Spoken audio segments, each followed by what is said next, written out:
wabarakatuh. Perkenalkan, nama saya Nurafni, stampu K40120130. Baiklah, di sini saya akan memaparkan materi saya, PPT saya yang berjudul Penerapan Pendekatan Inquiry dalam Pembelajaran IPA pada Konsep Gaya Magnet. Baiklah, pendidikan IPA di sekolah dasar.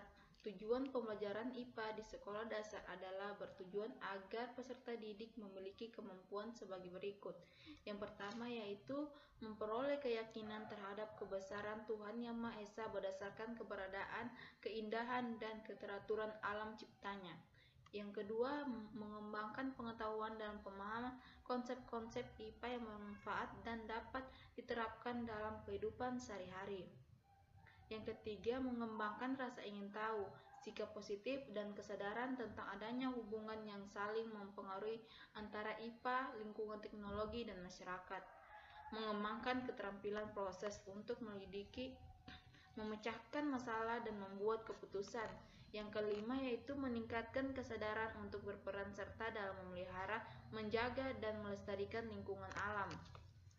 Yang keenam, meningkatkan kesadaran untuk menghargai alam dan segala keteraturannya sebagai salah satu ciptaan Tuhan. Yang ketujuh, memperoleh bekal pengetahuan, konsep, dan keterampilan IPA sebagai dasar untuk melanjutkan pendidikan ke SMP atau MTS. Kurikulum tingkat satuan pendidikan SD 2006, pembelajaran IPA hendaknya membuka kesempatan untuk memupuk rasa ingin tahu anak didik secara ilmiah. Hal ini akan membantu mereka mengembangkan kemampuan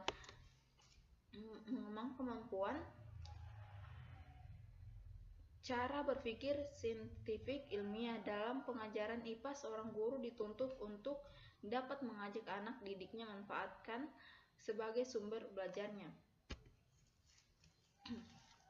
Metode inquiry. Pada pembelajaran IPA, pengertian metode inquiry menurut Senjaya 2011 atau 1196 bahwa metode inquiry adalah suatu metode pembelajaran yang menekankan pada proses berpikir secara kritis dan analitis untuk mencari dan menemukan sendiri jawaban dari suatu permasalahan yang dipertanyakan. Sementara itu, menurut Saiful Segala yang mendefinisikan metode inquiry sebagai berikut.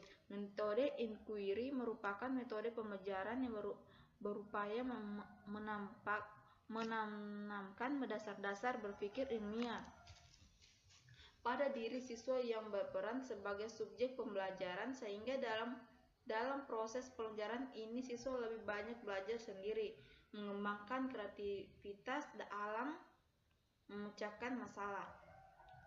Karakteristik. Yang pertama, metode inquiry menekankan kepada aktivitas siswa secara maksimal untuk mencari dan menemukan. Dalam proses pembelajaran, siswa tidak hanya berperan sebagai penerima pelajaran melalui penjelasan guru secara verbal, tetapi mereka berperan untuk menemukan sendiri inti dari materi pembelajaran itu sendiri. Yang kedua yaitu seluruh aktivitas yang dilakukan siswa diarahkan untuk mencari dan menemukan jawaban sendiri dari suatu yang dipertanyakan, sehingga diharapkan dapat menumbuhkan sikap percaya diri self-belief.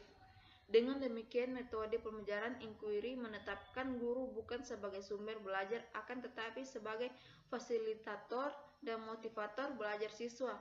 Tujuan dari penggunaan metode inquiry dalam pembelajaran adalah mengembangkan kemampuan berpikir secara sistematis, logis, dan kritis, atau mengembangkan kemampuan intelektual sebagai bagian dari proses mental.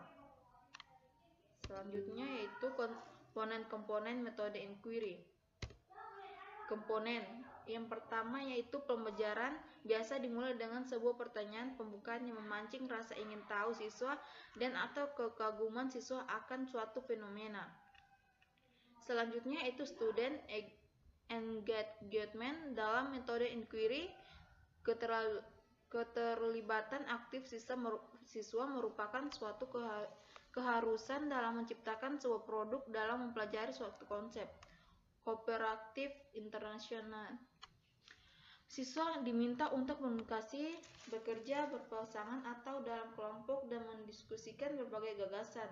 Selanjutnya itu performance evaluation. Dalam menjawab permasalahan, biasanya siswa diminta untuk membuat sebuah produk yang dapat menggambarkan pengetahuan mengenai permasalahan yang sedang dipecahkan. Melalui produk-produk ini, guru melakukan evaluasi. Selanjutnya itu variety of resources.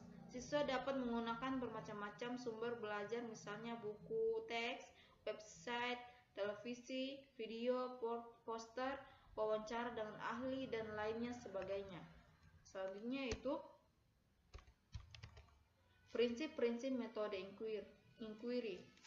Yang pertama, berorientasi pada pengembangan intelektual. Tujuan utama dari metode inquiry adalah pengembangan kemampuan berpikir, interaksi antara siswa, kemampuan interaksi siswa dengan guru, bahkan interaksi antara siswa dengan lingkungan. Yang selanjutnya yaitu prinsip bertanya. Kemampuan guru dalam bertanya pada pembelajaran yang menggunakan metode inquiry sangat diperlukan. Selanjutnya prinsip pembelajaran untuk berpikir. Belajar bukan hanya mengingat sejumlah fakta, akan tetapi belajar adalah proses berpikir.